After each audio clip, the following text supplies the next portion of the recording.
Alright, hello world. Um, we discovered some things last time. We met with this Laura Leon, who is the daughter of Mr. Frankland. Um, wrote the letter to Sir Charles, or wrote a letter to Sir Charles the night of his death. Um, Met with her. She seems really, really suspicious, doesn't really want to explain anything. I'm going to explain all this again in a minute, so I'm not sure why I'm doing it now, but I hope you're doing well, VOD viewer. Um, yeah, today's a day where I usually don't stream. It's a Tuesday, but work is changing this week, so not doing anything else, so I might as well stream. Might as well read, enjoy myself. But yeah.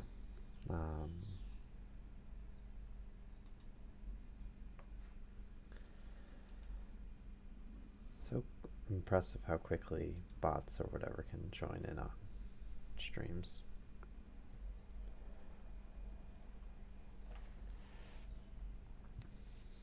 But yeah, let's see what else happened.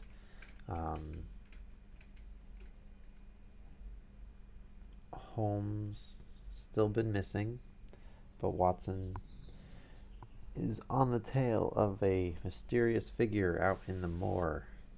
Who could it be? A little child brings this mysterious person food every day. It's almost as though it's the same child that we've used before. Oh, I think I deleted his name. But,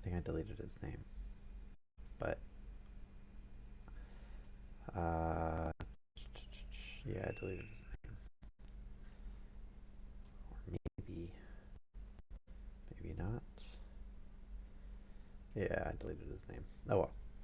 So, we learned last, hello viewer, if you're around, just say hi.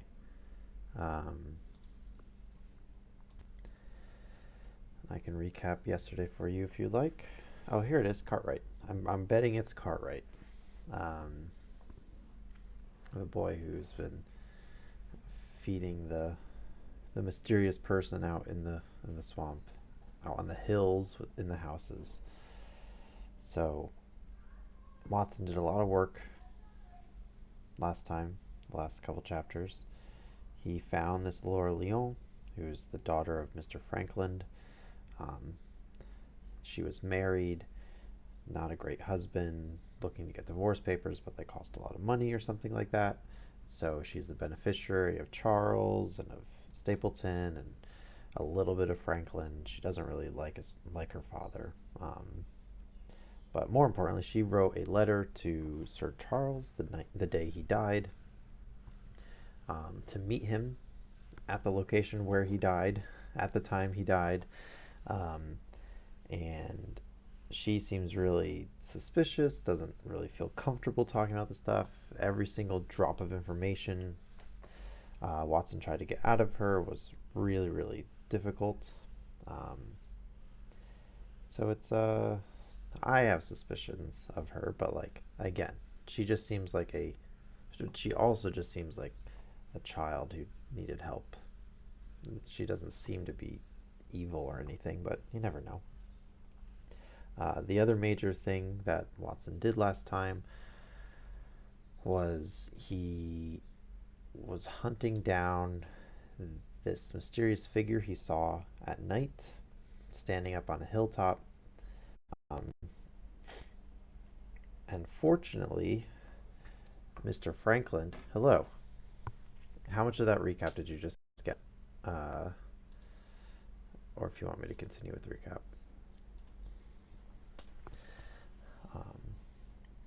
So Watson ran into Mr. Franklin. Mr. Franklin's like, hey, I think I know where the murderer is. Okay. All right, so I'll just go over real quick. So Watson ran into Mr. Franklin, and Mr. Franklin's like, "Hey, I think I know where the murderer is. I think he's out in the moor, in the swamp by the old houses on the hill." And Watson's like, "Really? That's not good." Um, and Mr. Franklin's like, "Yeah, and he's getting help. Someone's giving him food." And Watson's like, "Oh no! Not only am I uh, partially responsible for that. I forget what the technical lawyer term is, um, but also Barrymore's gonna get in trouble. Everything."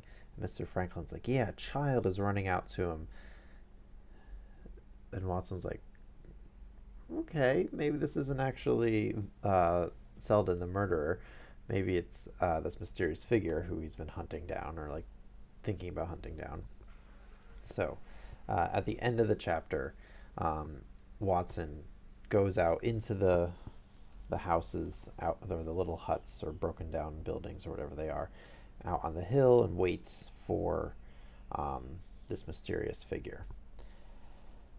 This was after meeting with Laura Lyon, who is the daughter of Mr. Franklin. Received gifts or money from a bunch of the neighbors and stuff, and she seems really like uncomfortable with the questioning, and it took a lot to like even get out any amount of information from her. So kind of suspicious, but who isn't at this point? So, um, highly suspecting that this is Sherlock Holmes hiding out on the moor. Also, we already have a child who was helping Sherlock earlier in the book, so my money's on it, Sherlock Holmes. All right, let's get going. Death on the Moor. Another one, apparently. For a moment or two, I sat breathless, hardly able to believe my ears. Then my senses and my voice came back to me, while a crushing weight of responsibility seemed to be an instant to be lifted from my soul. That cold, incisive, ironical voice could belong to but one man in all the world. "Holmes!" I cried. "Holmes!" "Come out," said he, "and please be careful with the revolver." I stooped under the rude lintel, and there he sat upon a stone outside, his grey eyes dancing with amusement as they fell upon my astonished features. He was thin and worn, but clear and alert, his keen face bronzed by the sun and roughened by the wind. In his tweed suit and cloth cap, he looked like any other tourist upon the moor, and he had contrived, with that cat-like love of personal cleanliness, which was one of his characteristics, that his chin should be as smooth and his linen as perfect as if he were in Baker Street. Smooth skin. "I never was more glad to see anyone in my life," said I as I wrung him by the hand. "Or more astonished, eh? Well, I must confess to it." The surprise was not all on one side, I assure you. I had no idea you had found my occasional retreat, still less that you were inside it until I was within 20 paces of the door.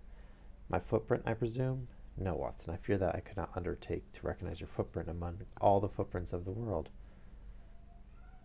"If you seriously desire to deceive me, you must change your tobacconist. Tobacconist. For when I see the stub of a cigarette marked Braidley, Oxford Street, I know that my friend Watson is in the neighborhood. You will see it there beside the path. You threw it down, no doubt, at the supreme moment when you charged into the empty hut." "Exactly." "I thought as much, and, knowing your admirable tenacity, I was convinced that you were sitting in ambush, a weapon within reach, waiting for the tenant to return. So you actually thought that I was the criminal?" "I did not know who you were, but I was determined to find out." "Excellent, Watson. And how did you localize me? You saw me perhaps on the night of the convict hunt, when I was so imprudent as to allow the moon to rise behind me?" "Yes, I saw you then." "And I have no doubt searched all the huts until you came to this one?" "No, your boy had been observed, and that gave me a guide where to look." "The old gentleman with the telescope, no doubt." "I could not make it out when I first saw the light flashing upon the lens." He rose and peeped into the hut. "Ha! I see that Cartwright has brought up some supplies." "Yes, I'm getting good at this." It is Cartwright. uh, has brought up some supplies. "What's this paper? So you've been to Coombe Tracey, have you?" "Yes, to see Mrs. Laura Lyon." "Exactly." "Well done. Our researches have evidently been running on parallel lines, and when we unite our results, I expect we shall have a fairly full knowledge of the case." Yes, because two lines right next to each other make a very good map. Well, I am glad from my heart that you are here, for indeed the responsibility and the mystery were both becoming too much for my nerves. But how in the name of wonder did you come here, and what have you been doing? I thought that you were in Baker Street working out that case of blackmailing. That is what I wished you to think. Then you use me, and yet do not trust me? I cried with some bitterness. I think I have deserved better at your hands, Holmes. My dear fellow, you have been invaluable to me in this as in many other cases, and I beg that you will forgive me if I have seemed to play a trick upon you. In truth, it was partly for your own sake that I did it, and it was my appreciation of the danger which you ran. It was my appreciation of the danger which you ran. You run dangers, I guess, which led me to come down and examine the matter for myself. Had I been with Sir Henry, and you, it is confident that my point of view would have been the same as yours, and my presence would have warned our very formidable opponents to be on their guard. As it is, I have been able to get about as I could not possibly have done had I been living in the hall, and I remain an unknown factor in the business, ready to throw in all my weight at a critical moment. But why keep me in the dark? For you to know could not have helped us, and might possibly have led to my discovery. You would have wished to tell me something, or in your kindness you would have brought me out some comfort or other, and so an unnecessary risk would be run. I brought Cartwright down with me. You remember the little chap at the express office? And he has seen after my simple wants, a loaf of bread and a clean collar. What does man want more? He has given me an extra pair of eyes upon a very active pair of feet, and both have been invaluable. Then all my reports been wasted. My voice trembled as I recalled the pains and the pride at which I had composed them. Holmes took a bundle of papers from his pocket. Here are your reports, my dear fellow, and very well thumbed. Oh, and they are very well thumbed, I assure you. I made excellent arrangements, and they are only delayed one day upon their way. I must compliment you exceedingly upon the zeal and the intelligence which you have shown over an extraordinarily difficult case. Ah, Holmes was nice. I was still rather raw over the deception which had been practiced upon me, but the warmth of Holmes's praise drove my anger from my mind. I felt also in my heart that he was right in what he said, and that it was really best for our purpose that I should not have known that he was upon the moor. So glad people don't write like this anymore. That's better, said he, seeing the shadow rise from my face. And now tell me the result of your visit to Mrs. Laura Leon. It was not difficult for me to guess that it was to see her that you had gone, for I am already aware that she is the one person in Coombe Tracey who might be of service to us in the matter. In fact, if you had not gone today, it is exceedingly probable that I should have gone tomorrow. The sun had set and dusk was settling over the moor. The air had turned chill, and we withdrew into the hut for warmth. The hut without half a ceiling must be very warm in there. I guess there's some walls and some protection from the wind. There, sitting together in the twilight, I told Holmes of my conversation with the lady. So interested was he that I had to repeat some of it twice before he was satisfied. This is most important, said he, when I had concluded. It fills up a gap which I had been unable to bridge in this most complex affair. You are aware, perhaps, that a close intimacy exists between the lady and the man Stapleton? I did not know of a close intimacy. There can be no doubt about the matter. They meet, they write, there is a complete understanding between them. Now, this puts a very powerful weapon into our hands. If I could only use it to detach his wife. His wife? Yeah, this is all surprising. I'm giving you some information now, in return for all that you've given me.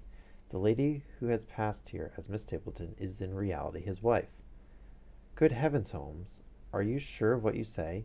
How could he have permitted Sir Henry to fall in love with her? Sir Henry's falling in love could do no harm to anyone except Sir Henry. He took particular care that Sir Henry did not make love to her. Yes, as you have yourself observed. I repeat that the lady is his wife and not his sister. But why this elaborate deception? Because he foresaw that she would be very much more useful to him in the character of a free woman. What the heck? I guess I didn't.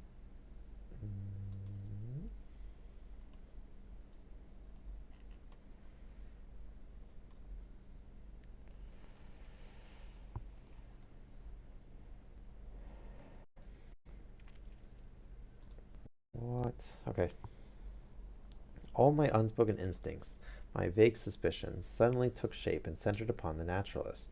In that impassive, colorless man, with his straw hat and his butterfly net, I seemed to see something terrible, a creature of infinite patience and craft, with a smiling face and a murderous heart.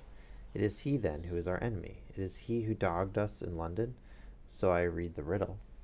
So I read the riddle. And the warning must have come from her. Exactly. Well, that one was pretty obvious. The shape of some monstrous villainy, half seen, half guessed, loomed through the darkness which had girt me so long. But are you sure of this, Holmes? How do you know that the woman is his wife? Because he so far forgot himself as to tell you a true piece of autobiography upon the occasion when he first met you, and I dare say he has many a time regretted it since. He was once a schoolmaster in the north of England. Now there is no one more easy to trace than a schoolmaster. There are scholastic agencies by which one may identify any man who has been in the profession. A little investigation showed me that a school had come to grief under atrocious circumstances, and that the man who had owned it, the name was different, had disappeared with his wife. The descriptions agreed. When I learned that the missing man was devoted to entomology, and the identification was complete. I believe this is the study of bugs. The darkness was rising, but much was still hidden by the shadows. If this woman is in truth his wife, where does Mrs. Laura Lyon come in? I asked. That is one of the points upon which your own researches have shed a light. Your interview with the lady has cleared the situation very much. I did not know about a projected divorce between herself and her husband. In that case, regarding Stapleton as an unmarried man, she counted no doubt upon becoming his wife. And when she is undeceived, why then we may find the lady of service. It must be our first duty to see her, both of us, tomorrow. Don't you think, Watson, that you are away from your charge rather long? Your place should be at Baskerville Hall.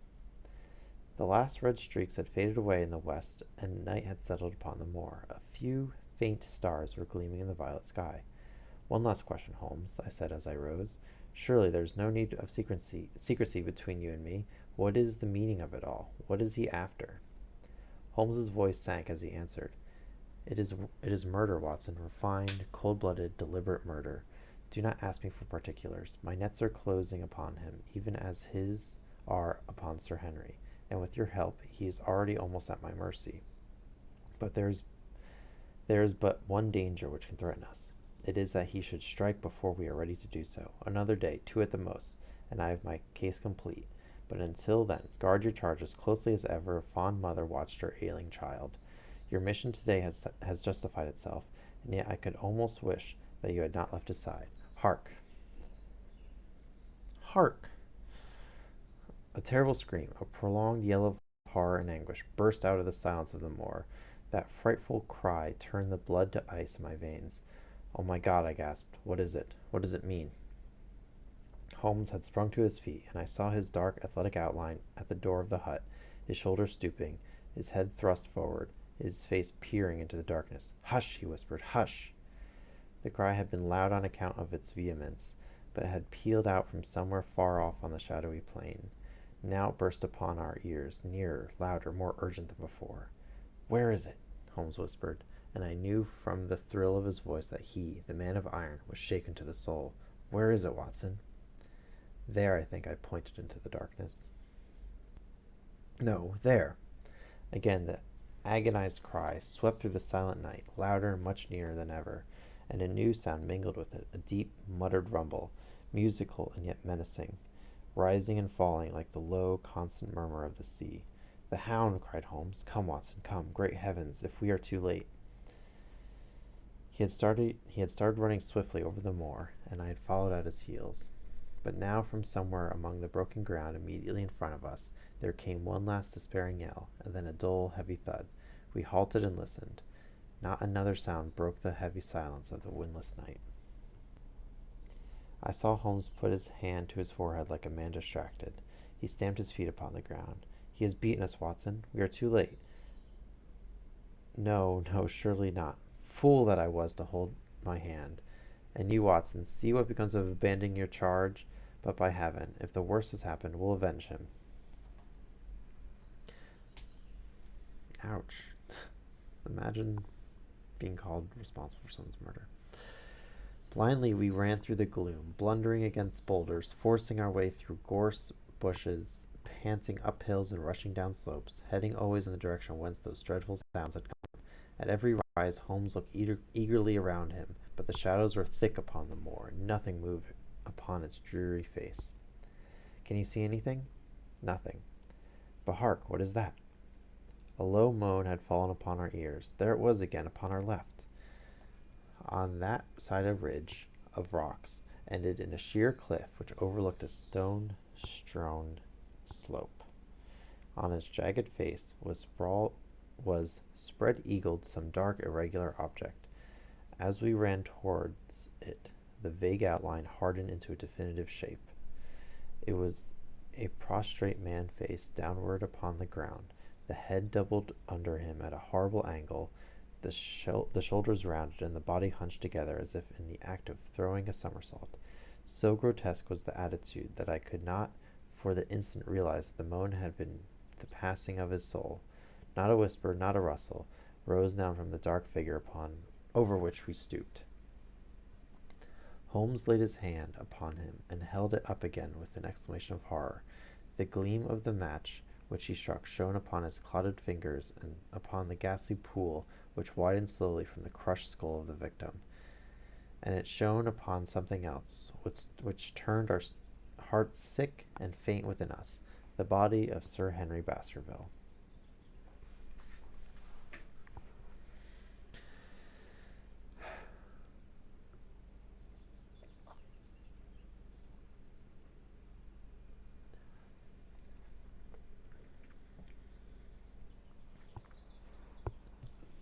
There was no chance of either of us forgetting that peculiar ruddy tweed suit, the very one which he had worn on the first morning that we had seen him in Baker Street.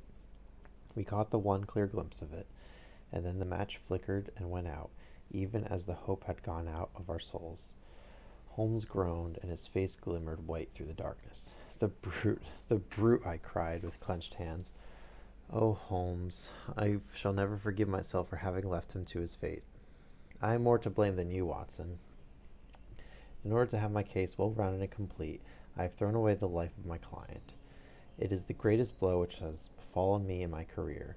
But how could I know that he would risk his life alone upon the moor in the face of all my warnings? That we should have heard his screams, my God, those screams, and yet have been unable to save him. Where is this brute of a hound which drove him to his death? It may be lurking among these rocks at this instant. And Stapleton, where is he? He shall answer for this deed. He shall. I will see to that. Uncle and nephew have been murdered, the one frightened to death by the very sight of a beast which he thought to be supernatural, the other driven to his end in his wild flight to escape from it. But now we have to prove the connection between the man and the beast. Save from what we heard, we cannot even swear to the existence of the latter, since Sir Henry has evidently died from the fall. But by heavens, cunning as he is, the fellow shall be in my power before another day is past. We stood with bitter hearts on either side of the mangled body, overwhelmed by this sudden and irrevocable disaster which had brought all our long and weary labors to so piteous an end. Then, as the moon rose, we climbed to the top of the rocks over which our poor friend had fallen, and from the summit we gazed out over the shadowy moor, half silver and half gloom. Far away, miles off, in the direction of Grimpen, a single steady yellow light was shining. It could only come from the lonely abode of the Stapletons. With a bitter curse, I shook my fist at it as I gazed. Why should we not seize him at once? Our case is not complete. The fellow is wary and cunning to the last degree. It is not what we know, but what we can prove. If we make one false move, the villain may escape us yet. What can we do? There will be plenty for us to do tomorrow. Tonight we can only perform the last offices to our poor friend. Together we made our way down the precipitous slope and approached the body, black and clear against the silvered stones. The agony of those contorted limbs struck me with a spasm of pain and blurred my eyes with tears. We must send for help, Holmes. We cannot carry him all the way to the hall. Good heavens, are you mad? He had uttered a cry and bent over the body. Now he was dancing and laughing and wringing my hand. Could this be my stern, self-contained friend? These were hidden fires indeed. A beard! A beard! The man has a beard. A beard? It is not the baronet. It is my neighbor, the convict.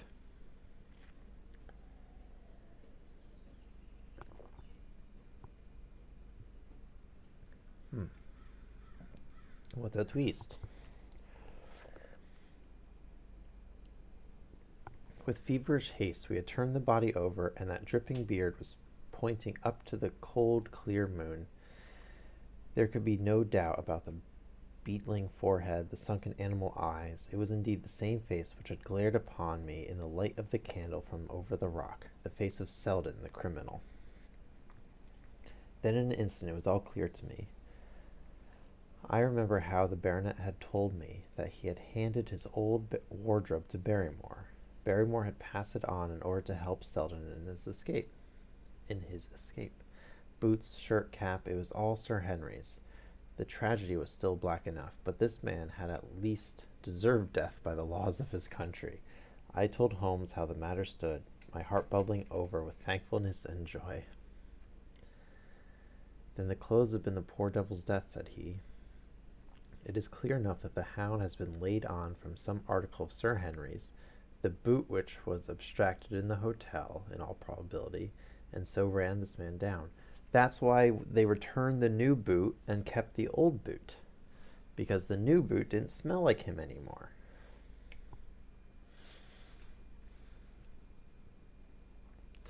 There's the one very singular thing, however. How came Selden in the darkness to know that the hound was on his trail?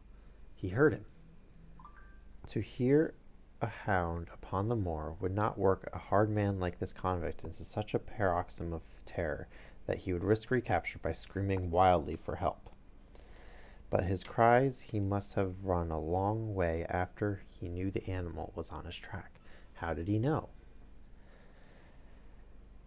A greater mystery to me is why this hound, presuming that all our conjectures are correct, I presume nothing. Thanks, Holmes. Well then, why this hound should be loose tonight? I suppose that it does not always run loose upon the moor. Stapleton would not let it go unless he had reason to think that Sir Henry would be there. My difficulty is the more formidable of the two, for I think that we shall very shortly get an explanation of yours, while mine may remain forever a mystery. The question now is, what shall we do with this poor wretch's body? We cannot leave it here to the foxes and the ravens. I suggest that we put it in one of the huts until we can communicate with the police. Exactly. I have no idea what you and I could carry. I have no doubt that you and I could carry it so far. Hello, Watson, what's this? It's the man himself, by all that's wonderful and audacious. Not a word to show your suspicions, not a word, or my plans crumble to the ground. A figure was approaching us over the moor, and I saw the dull red glow of a cigar. The moon shone upon him, and I could distinguish the dapper shape and jaunty walk of the naturalist. He stopped when he saw us, and then came on again. Why, Dr. Watson, that's not you, is it? You are the last man that I should have expected to see out on the moor at this time of night. But dear me, what's this? Somebody's hurt? Don't tell me that it's our friend Sir Henry. He hurried past me and stooped over the dead man. I heard a sharp intake of his breath, and the cigar fell from his fingers. Who's this? He stammered. It is Selden, the man who escaped from Princetown. Stapleton turned a ghastly face upon us, but by a supreme effort he had overcome his amazement and his disappointment. He looked sharply from Holmes to me. Dear me, what a very shocking affair. How did he die? He appears to have broken his neck by falling over these rocks. My friend and I were strolling on the moor when we heard a cry. I heard a cry also. That is what brought me out. I was uneasy about Sir Henry. Why about Sir Henry in particular? I could not help asking. Because I suggested that he should come over. When he did not come, I was surprised, and I naturally became alarmed for his safety when I heard cries upon the moor. By the way, his eyes darted again from my face to Holmes. Did you hear anything else besides a cry? No, said Holmes. Did you? No. What do you mean, then? This guy is not very good at hiding his guilt. Oh, you know the stories about that the that the blah, blah, blah. You know the stories that the peasants tell about a phantom hound and so on. It is said to be heard at night upon the moor. I was wondering if there were any evidence of such a sound tonight. We heard nothing of the kind, said I. And what is your theory of this poor fellow's death? I have no doubt that anxiety and exposure have driven him off his head. He has rushed about the moor in a crazy state and eventually fallen over here and broken his neck. That seems the most reasonable theory, said Stapleton, and he gave a sigh which I took to indicate his relief. What do you think about it, Mr. Sherlock Holmes? My friend bowed his compliments. You were quick at identification, said he. Yes, it's also midnight or whatever. In the dark. We have been expecting you in these parts since Dr. Watson came down. You are in time to see a tragedy. Yes, indeed. I have no doubt that my friend's explanation will cover the facts. I will take an unpleasant remembrance back to London with me tomorrow. Oh, you return tomorrow? That is my intention. I hope your visit has cast some light upon those occurrences which have puzzled us. Holmes shrugged his shoulders. One cannot always have the success for which one hopes. An investigator needs facts and not legends or rumors. It has not been a satisfactory case. My friend spoke in his frankest and most unconcerned manner. Stapleton still looked hard at him. Then he turned to me. I would suggest carrying this poor fellow to my house, but it would give my sister such a fright that I do not feel like justified in doing it. I think that if we put something over his face, he will be safe until morning. And so it was arranged. Resisting Stapleton's offer of hospitality, Holmes and I set off to Baskerville Hall, leaving the naturalist to return alone. Looking back, we saw the figure moving slowly away over the broad moor, and behind him that one black smudge on the silvered slope, which showed where the man was lying, who had come so horribly to his end. We're at close grips at last, said Holmes, as we walked together across the moor. What a nerve the fellow has! How he pulled himself together in the face of what must have been a paralyzing shock when he found that the wrong man had fallen a victim to his plot. I told you in London, Watson, and I tell you now again, that we have never had a foeman more worthy of our steel. I'm guessing that's because this took place before the previous book, before Professor Moriarty jumped with him over a waterfall. I am sorry that he has seen you, and so was I at first, but there is no getting out of it. What effect do you think it will have upon his plans, now that he knows you are here? It may cause him to be more cautious, or it may drive him to desperate measures at once. Like most clever criminals, he may be too confident in his own cleverness and imagine that he has completely deceived us. Why should we not arrest him at once? My dear Watson, you were born to be a man of action. Your instinct is always to do something energetic. But supposing, for argument's sake, that we had arrested him tonight, what on earth the better off should we be for that? We could prove nothing against him. There's the devilish cunning of it. If he were acting through a human agent, we could get some evidence. But if we were to drag this great dog to the light of day, it would not help us in putting a rope around the neck of its master. Surely we have a case. Not a shadow of one, only surmise and conjecture. We should be laughed out of court if we came with such a story and such evidence. There is Sir Charles's death, found dead without a mark upon him. You and I know that he died of sheer fright, and we also know what frightened him. But how are we to get 12 stolid jurymen to know it? What signs are there of a hound? Where are the marks of its fangs? Of course, we know that a hound does not bite a dead body, and that Sir Charles was dead before ever the brute overtook him.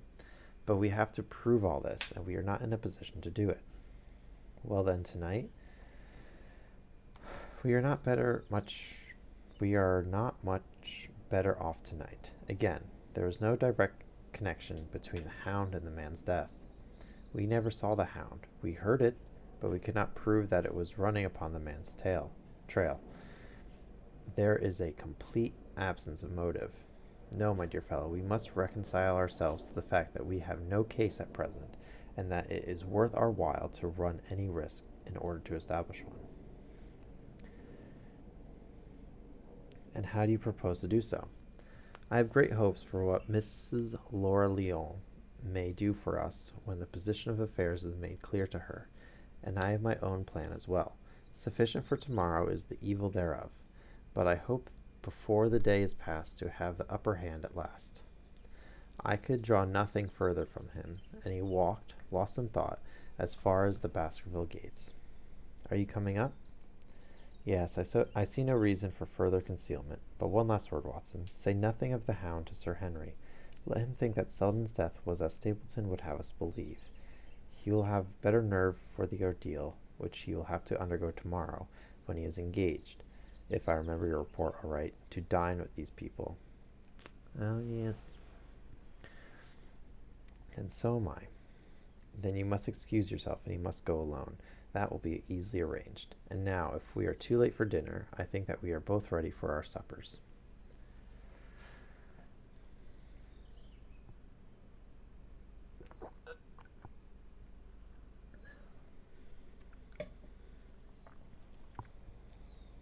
All right. All right. Fixing the nets. Sir Henry was more pleased than surprised to see Sherlock Holmes, for he had for some days been expecting that recent events would bring him down from London. He did not raise his eyebrows, however, when he found that my friend had neither any luggage nor any explanations for its absence. He did raise his eyebrows. Between us, we soon supplied his wants, and then over a belated supper we explained to the baronet as much of our experience as it seemed desirable that he should know. But first I had the unpleasant duty of breaking the news to Barrymore and his wife. To him it may have been an unmitigated relief, but she wept bitterly in her apron. To all the world he was the man of violence, half animal and half demon, but to her he always remained the little wilful boy of her own girlhood, the child who had clung to her hand. Evil indeed is the man who has not one woman to mourn him. I've been moping in the house all day since Watson went off in the morning, said the baronet. I guess I should have some credit, for I have kept my promise. If I hadn't sworn not to go out alone, I might have had a more lively evening, for I had a message from Stapleton asking me over there. I have no doubt that you would have had a more lively evening, said Holmes dryly. By the way, I don't suppose you appreciate that you have been mourning over you as having broken your neck. What? By the way, I don't suppose you appreciate that we have been mourning over you as having broken your neck. Okay. All right. Sir Henry also is a bit confused. Sir Henry opened his eyes. How is that? This poor wretch was dressed in your clothes. I fear your servant who gave them to him may get into trouble with the police. That is unlikely. There was no mark of any on them, as far as I know. That's lucky for him. In fact, it's lucky for all of you, since you are all on the wrong side of the law in this matter. No sound? My microphone says...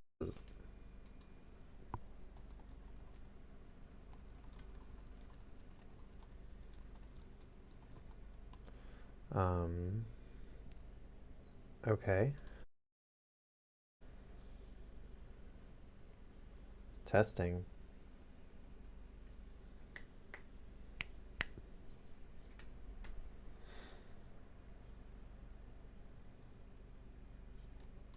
Are you sure it's me?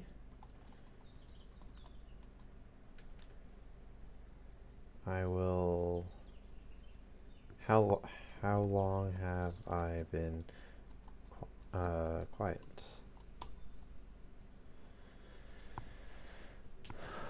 Alright, it's just so you know, VOD viewer, a person in chat has told me I have no sound, in case that wasn't obvious from the context. Testing.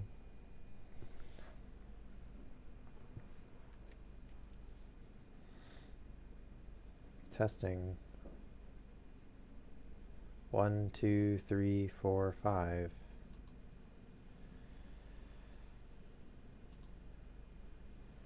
Testing, testing.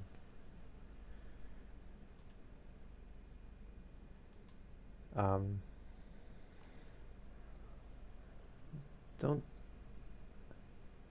Okay, great.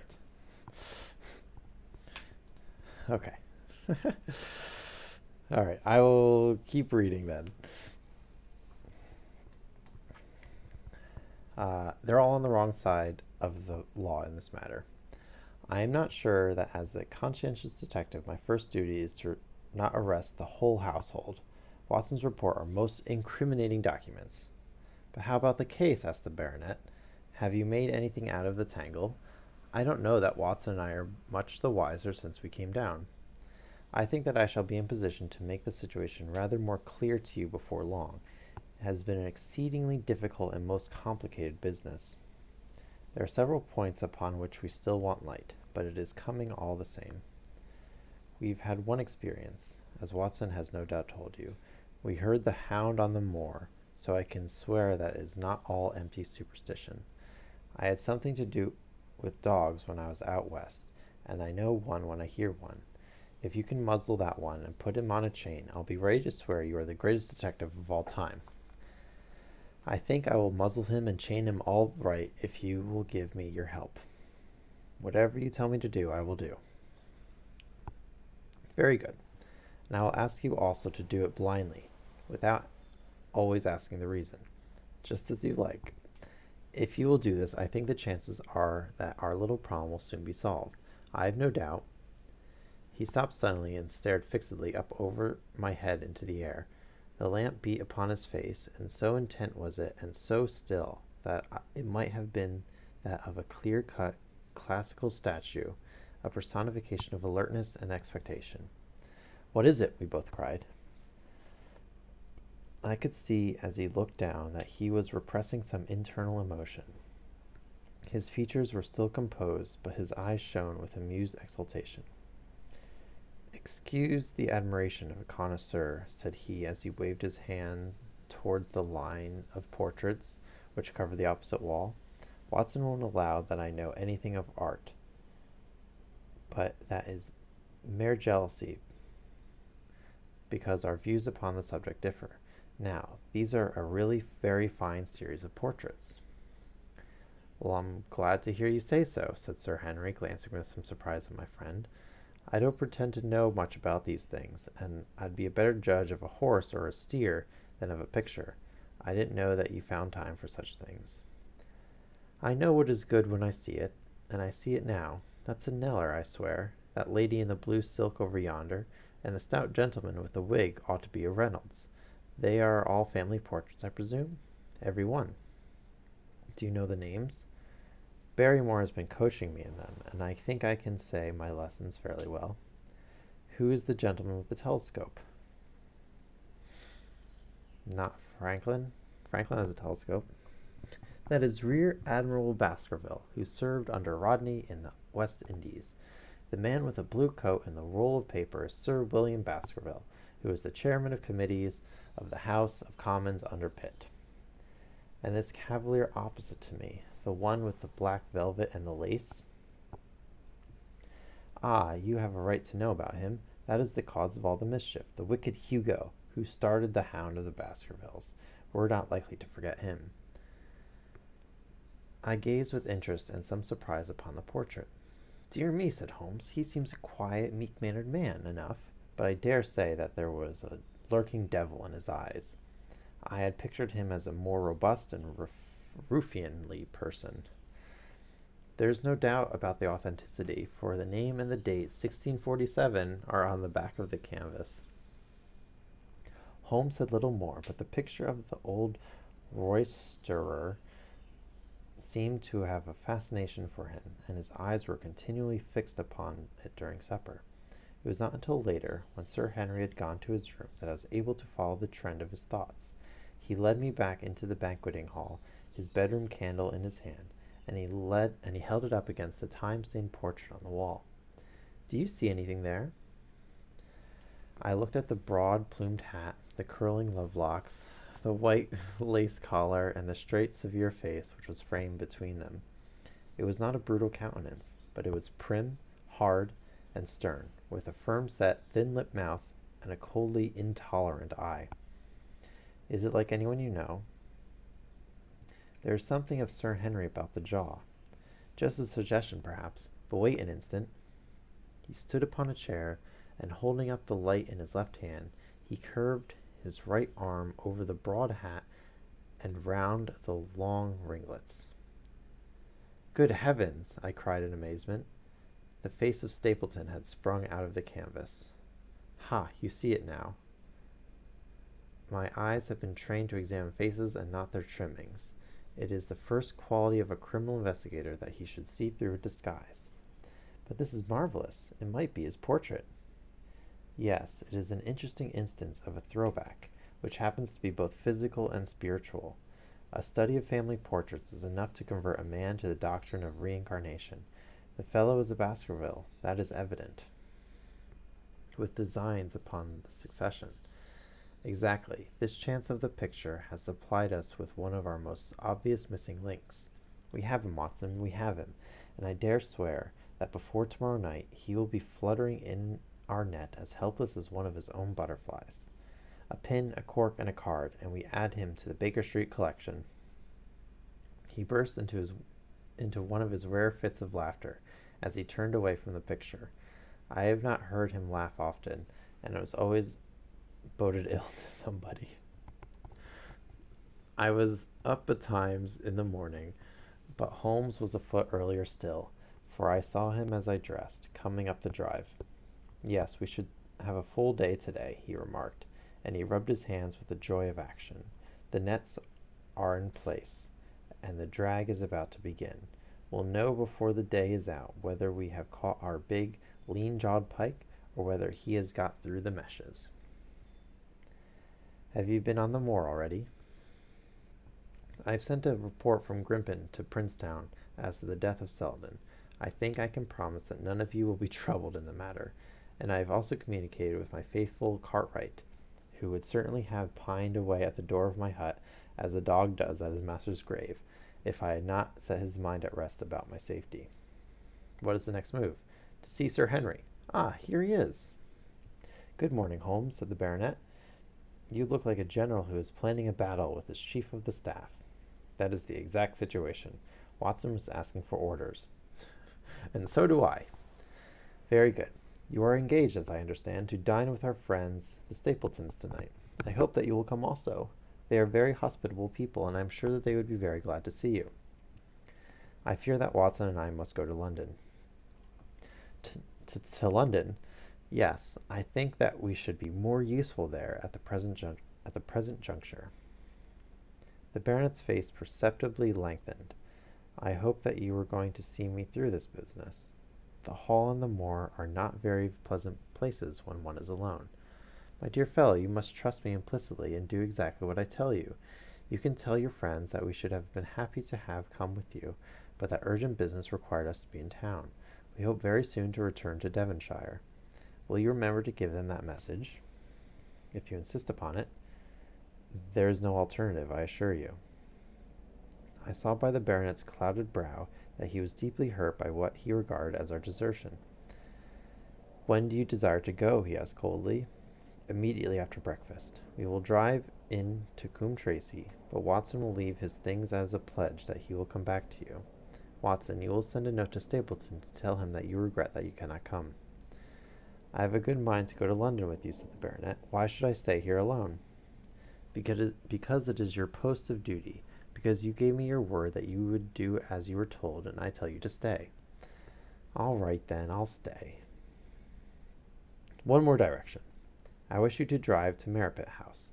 Send back your trap, however, and let them know that you intend to walk home. To walk across the moor? Yes. But that is the very thing which you have so cautioned me not to do. This time you may do it with safety. If I had not every confidence in your nerve and courage, I would not suggest it. But it is essential that you should do it. Then I will do it. Holmes is whack sometimes. And as you value your life, do not go across the moor in any direction save along the straight path which leads from Merripit House to the Grimpen Road, which is your natural way home. I will do just what you say. Very good.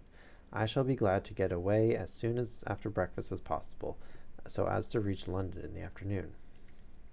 I was much astounded by this program, though I remember that Holmes had said to Stapleton on the night before that his visit would terminate next day. It had not crossed my mind, however, that he would wish me to go with him, nor could I understand how we could both be absent at a moment which he himself declared to be critical. There was nothing for it, however, but implicit obedience. So we bade good-bye to our rueful friend, and a couple of hours afterwards we were at the station of Coombe Tracey and had dispatched the trap upon its journey. A small boy was waiting upon the platform. Any orders, sir? You will take this train to town, Cartwright. The moment you arrive, you will send a wire to Sir Henry Baskerville, in my name, to say that if he finds the pocketbook which I have dropped, he is to send it by registered post to Baker Street. Yes, sir. And ask at the station office if there is a message for me. The boy returned with a telegram, which Holmes handed to me. It ran, Wire received. Coming down with unsigned warrant.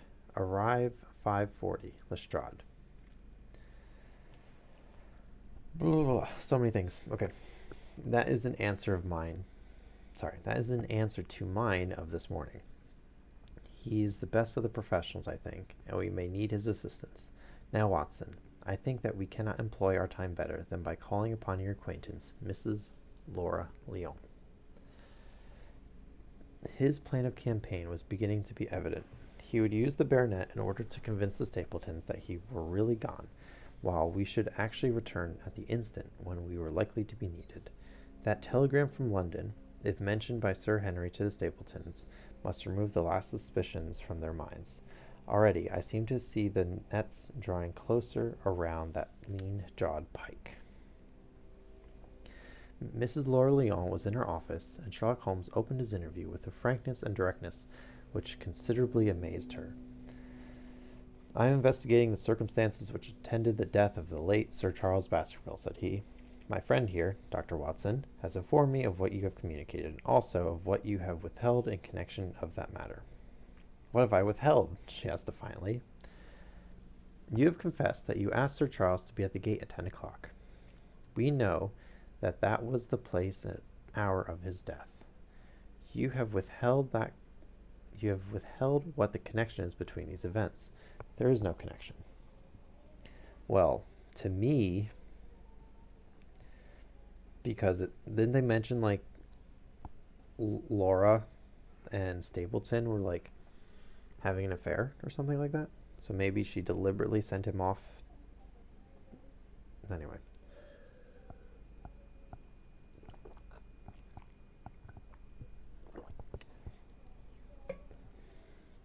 There is no connection. In that case, the coincidence must indeed be an extraordinary one. But I think that we shall succeed in establishing a connection after all. I wish to be perfectly frank with you, Mrs. Lyon. We regard this case as one of murder, and the evidence may implicate not only your friend Mr. Stapleton, but his wife as well. The lady sprung from her chair. His wife, she cried. The fact is no longer a secret. The person who has passed for his sister is really his wife. Mrs. Lyon had resumed her seat. Her hands were grasping the arms of her chair, and I saw that the pink nails had turned white with the pressure of her grip. His wife, she said again. His wife? He is not a married man. Sherlock Holmes shrugged his shoulders. Prove it to me, and if you can do so. The fierce flash of her eyes said more than any words. I have come prepared to do so, said Holmes, drawing several papers from his pocket. Here is a photograph of the couple taken in York 4 years ago. It is endorsed Mr. and Mrs. Vandeleur, but you will have no difficulty in recognizing him, and her also, if you know her by sight. Here are 3 written descriptions by trustworthy witnesses of Mr. and Mrs. Vandeleur, who at that time kept St. Oliver's private school. Read them and see if you can doubt the identity of these people. She glanced at them, then looked up at us with the set, rigid face of a desperate woman. Mr. Holmes, she said, this man had offered me marriage on condition that I could get a divorce from my husband. He has lied to me, the villain, in every conceivable way. Not one word of truth has he ever told me. And why? Why? I imagined that all was for my own sake, but now I see that I was never anything but a tool in his hands. Why should I preserve faith with him, who has never kept any with me? Why should I try to shield him from the consequences of his own wicked acts?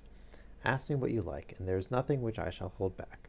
One thing I swear to you, and that is that when I wrote the letter I never dreamed of any harm to come to the old gentleman, who has been my kindest friend.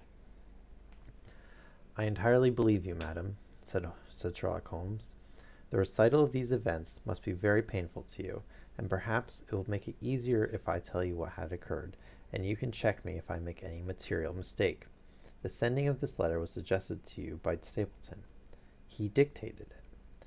I presume that the reason he gave you was that you would receive help from Sir Charles for the legal expenses connected with your divorce. Exactly. And then, after you had sent the letter, he dissuaded you from keeping the appointment.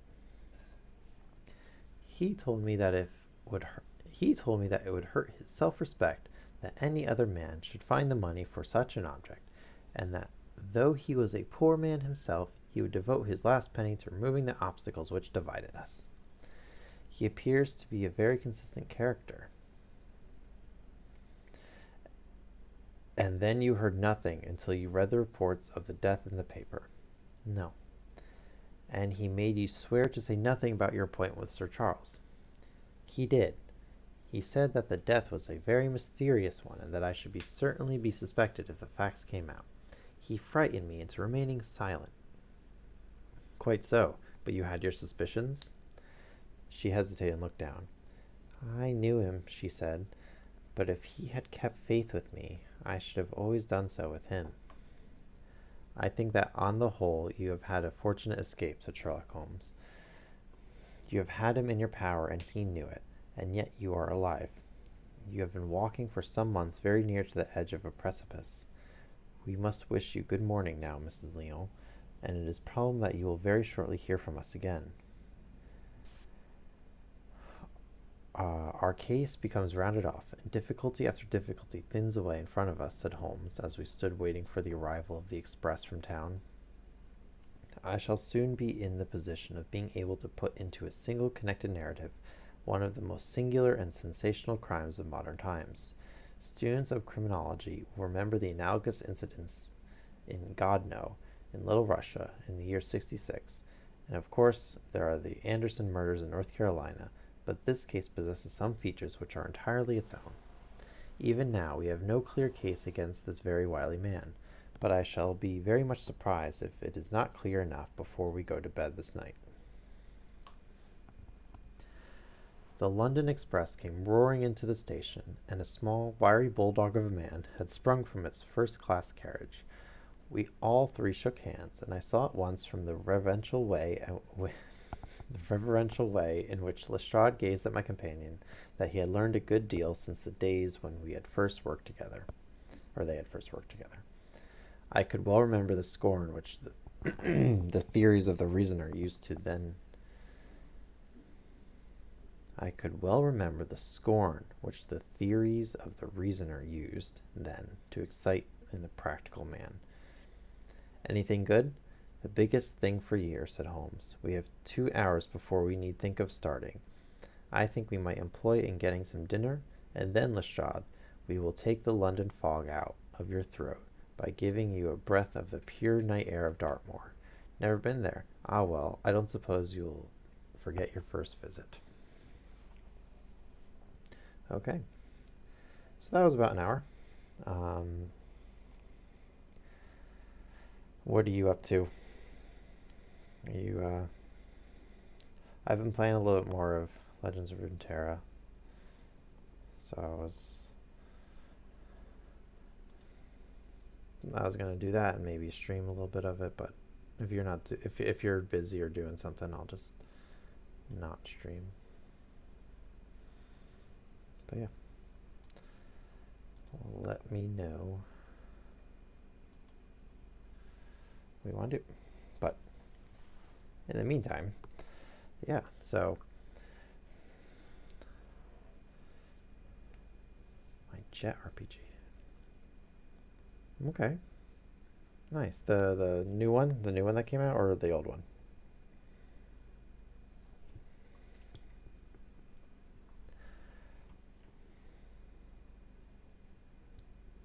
Actually, I'm just gonna end the stream, start it back up in 2 minutes with the new scene and everything. All right, I'll see you in a couple of minutes with Runeterra.